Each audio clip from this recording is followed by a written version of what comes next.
Vogue India, and you're watching me on MissMalini.com. Special event for us. It's our very first Vogue School of Style, and it's kind of like a style classroom, and the theme is workwear, which is also currently the theme of our February issue. You know, all of a sudden, workwear has turned into such an important theme for us that we dedicate an entire issue to it every year. And that's where the idea kind of hit me that why not spin this off into an event where we can actually get the opportunity to connect with working women all over the city and eventually over the country and impart with them our knowledge on dressing up, and especially dressing up for work. Well, what's interesting is that workwear today has become very interesting, very varied, very fun, and very individualistic, and no one rule applies to all. And I think that's also the essence of the School of Style classroom today, that workwear is so dependent on the job you have, it's so dependent on your personality, it's so dependent on your mood. Yes, but there is one common rule that applies to all, that don't dress for the job you want. Dress for the job you have, and the job you want will come along. Hi, I'm Archana Walavalkar, and I'm the Junior Fashion Editor at Vogue. The item I say invest in for the coming spring-summer season is an envelope clutch. So basically it just looks like an oversized big envelope, and you can just carry it around in your hand. You can maybe just like hold it really hard. But it pretty much goes with everything, and it's a decent size. So you can even carry it for like a day brunch or something, you know. So that's my favorite pick for the season. Working at Vogue is, I think, pretty much a misconception for everybody outside the walls. We're completely normal. It's not like the Devil Wears Prada at all. We love food. Trust me, none of us starve. And our lunches are actually the most favorite part of the day because we all sit together and it's like a big potluck. And I genuinely think that it's just a free policy. You can walk into any of the editors' offices, you can discuss ideas, and it's fun. Our meetings are really heated and fun, and we yell and shout to make a point. It's chaos and madness, but fun. You know, it's really fun. I love what I do. I'm Archana, as Priya said. I have been with this company for 4 years now, and welcome to my classroom.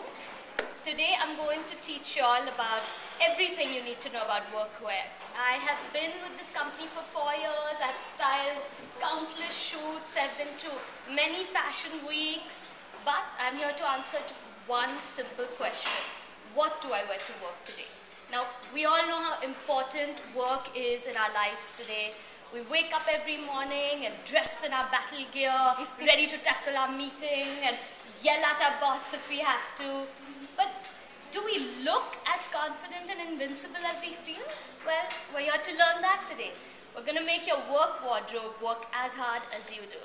Okay, so let's take a quick look at workwear down the ages and how it's evolved through history, beginning with the 1930s.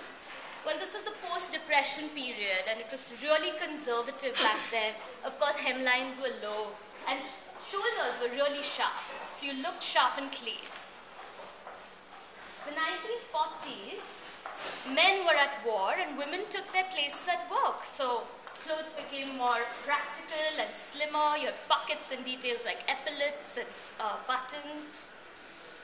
In the 50s, it was about celebrating the female form. So everything became fitted. If you watch the show Mad Men, and it's all about January Jones and Christina Hendricks and flaunting your femininity with fuller skirts and bottoms. The 1960s, Jacqueline Kennedy, the First Lady of America, inspired fashion. It was all about her matching skirt suits, double-breasted, bright colors. And then the 70s, well, it was the era of love and free spirit. So pantsuits came into play. As you can see, the wide-leg trouser became huge. People were wearing bright-colored jackets to work and pussy bow blouses. The 1980s, women wanted to make a mark, so it was all about power dressing during this era. It was about big shoulders and exaggerated, like shoulder pads in your dresses or jackets. The 1990s thanks to Ali McBeal, we were wearing micro-mini skirts to work. And in the 2000s, casual Fridays were introduced, so you could wear, well, just show your bare legs at least to work. And it was just about making your wardrobe work in style. So that brings us to today. Today, workwear is tailor-made to your profession. No matter what, you want to wear Indian or corporate, it's all right there. Here we have some classic examples of Abraham and Thakur who show you how to wear a simple churidar and kurta, but still make it work for work.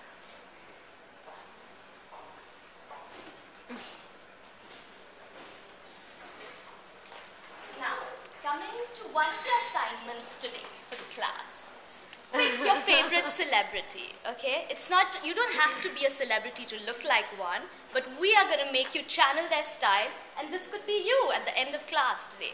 So I want you to pick your favorite celebrity and now think in your heads and channel their style throughout my lecture, okay? So take your notes now.